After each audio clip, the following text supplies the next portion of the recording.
Hello दोस्तों, स्वागत है आपका आज के हमारे नए क्लास में। और आज क्लास 12th के स्टूडेंट्स के लिए इंग्लिश में हम सेकेंड चैप्टर का लॉन्ग भी लेकर आ चुके हैं।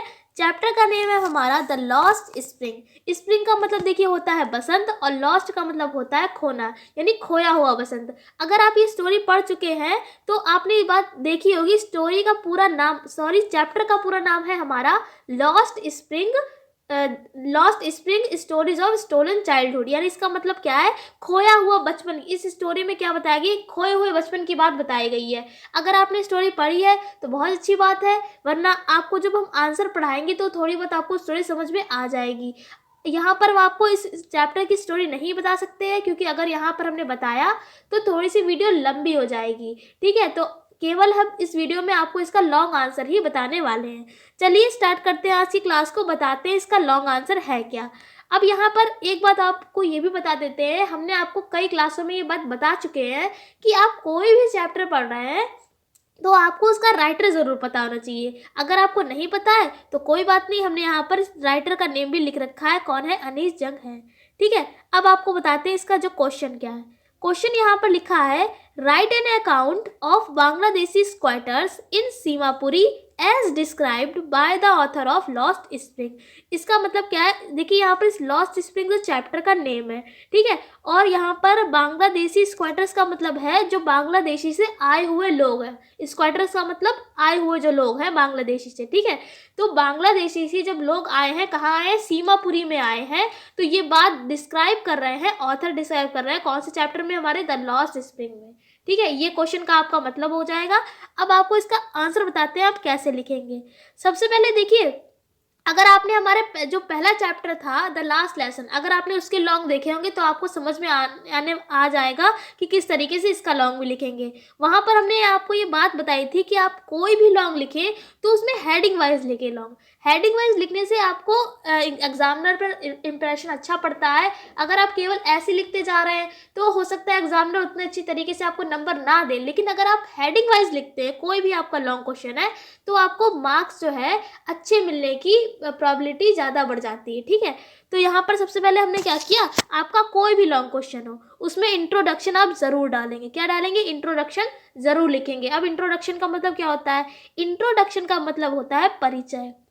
इसका मतलब है जो भी आपका क्वेश्चन है उसके बारे में आप थोड़ा सा भी इंट्रो दे दीजिए। तो देखिए यहाँ पर हमने लिख रखा है, ये इंट्रोडक्शन आपका सारे क्वेश्चंस में चल जाएगा, चाहे वो कोई भी चैप्टर का हो।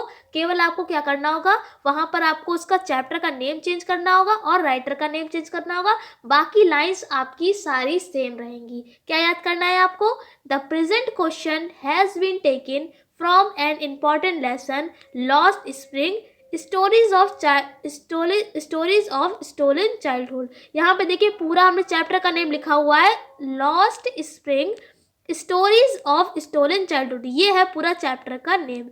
इस चैप्टर का नेम का मतलब क्या है, जो खोया हुआ बसंत है। इस चैप्टर में बताई गई है कहानी किसके बारे में, बचपन चुरा लिया जाता है बच्चों से। ठीक है, अब इसके राइटर कौन है, राइटर बाय अनीस जंग, ये लिखा हुआ है।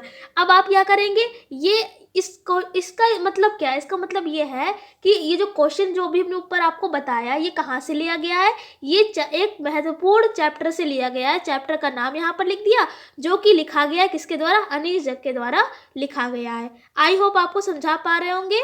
अब आगे देखिए, आगे हमने क्या लिखा है, आगे यहाँ पर लिखा हुआ है, यहाँ पर in this question we are discussing the views of writer about Bangladeshi squatters. इसका मतलब क्या है, इन दिस क्वेश्चन का मतलब इस क्वेश्चन में वी आर डिस्कसिंग यानी हम चर्चा करते हैं, the views of writer about Bangladeshi squatters. इसका मतलब है जो राइटर के जो बांग्लादेशी स्क्वाटर्स हैं, यानी जो बांग्लादेशी से आए हुए लोग हैं, उनके व्यूज, जो राइटर के व्यूज़ हैं उनके बारे में हम इस क्वेश्चन में चर्चा करेंगे, यानी डिस्कस करेंगे।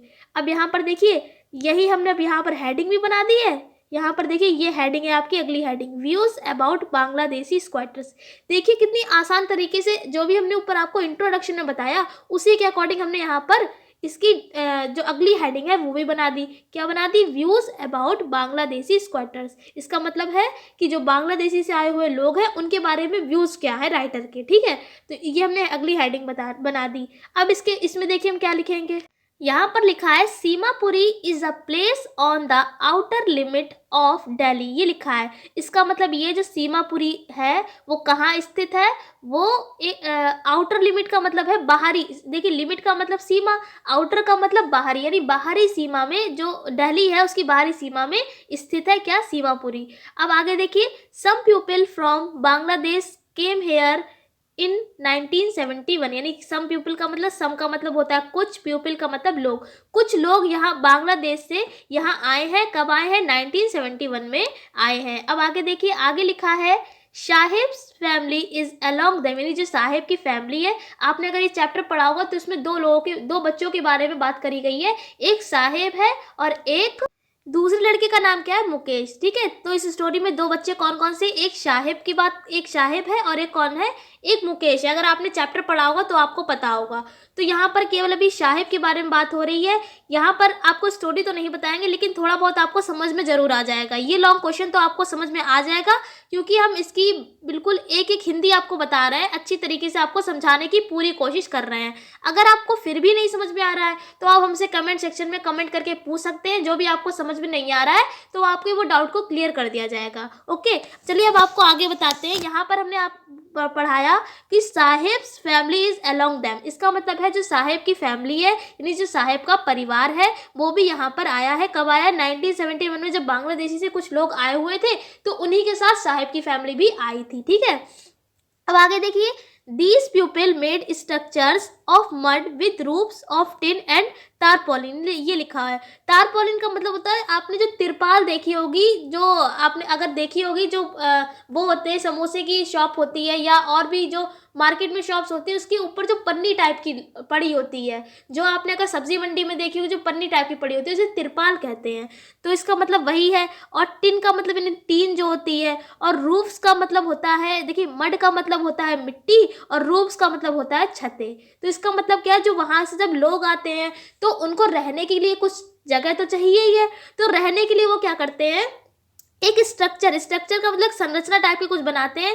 मिट्टी है, मिट्टी, छत, टीन, और टीन की और जो तिरपाल है वो डालकर वो अपना रहने का इंतजाम बना लेते हैं। मतलब रहने के लिए क्या करते हैं, वो रहने के लिए किस टाइप के स्ट्रक्चर्स बनाते हैं, मिट्टी के, और जो हमारी टीन है और तिरपाल है, ये सब डाल के अपना जो है रहने के लिए स्ट्रक्चर बना लेते हैं। आपने अगर देखा होगा बांग्लादेशी लोगों को, तो आपकी अगर सिटी में है तो आपने देखा होगा वो छप्पर डाल के रहते हैं। छप्पर में क्या होती है, टीन होती है और ये हमारी तिरपाल होती है, इसी टाइप से उनके स्ट्रक्चर्स बने होते हैं। तो वहीं पर यहाँ पर वही लाइन लिखी हुई है। ठीक है, अब आगे यहाँ पर देखिए, आगे लिखा है here 10,000 rag pickers are living. Rag pickers का मतलब होता है जो कूड़ा बीनने वाले लोग होते हैं। ये बांग्लादेशी लोग क्या करते हैं, इनको कोई काम देता नहीं है तो ये क्या करते हैं, कूड़ा बीनते हैं। आपने अगर देखा ही होगी ये बात। तो यहाँ पर जो कितने लोग आए हुए हैं, 10,000, लगभग 10,000 कूड़ा बीनने वाले लोग यहाँ पर रहते हैं।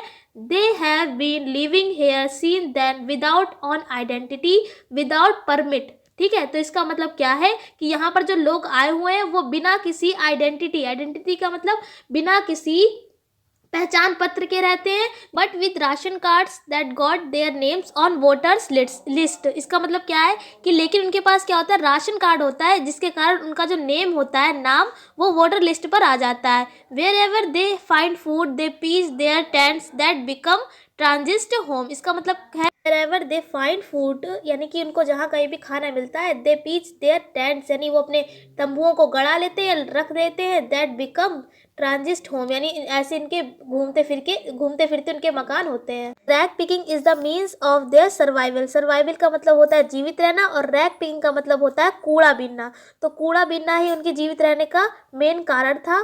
तो आई होप आपको पूरा ये लॉन्ग आंसर समझ में आ गया होगा। इसमें सबसे पहले क्या था, इसमें राइटर ये बता रहे थे स्क्वाटर्स, बांग्लादेशी स्क्वाटर्स के बारे में बता रहे थे कि सीमापुरी में आए हुए हैं और इनके पास रहने का, यहाँ पर रहने के लिए क्या करते हैं, इनके पास कोई परमिट नहीं होता है, कोई पहचान पत्र नहीं होता है, इसलिए ये क्या करते हैं, जहाँ कहीं इन्हें खाना मिलता है वहीं पे अपना तंबू गाड़ लेते हैं। और कैसे इनके मिट्टी के घर होते हैं जिसके ऊपर टीन होती है और तिरपाल टाइप का बना लेते हैं, स्ट्रक्चर टाइप का, और इनके जीवित रहने का मेन कारण होता है ये कूड़ा बीनना ही। आई होप आपको ये पूरा लॉन्ग आंसर समझ में आ गया होगा, थोड़ी बहुत आपको इसकी स्टोरी भी समझ में आ गई होगी। हम आपसे फिर मिलते हैं एक ऐसे ही क्लास के साथ, तब तक के लिए जय हिंद, जय भारत, धन्यवाद।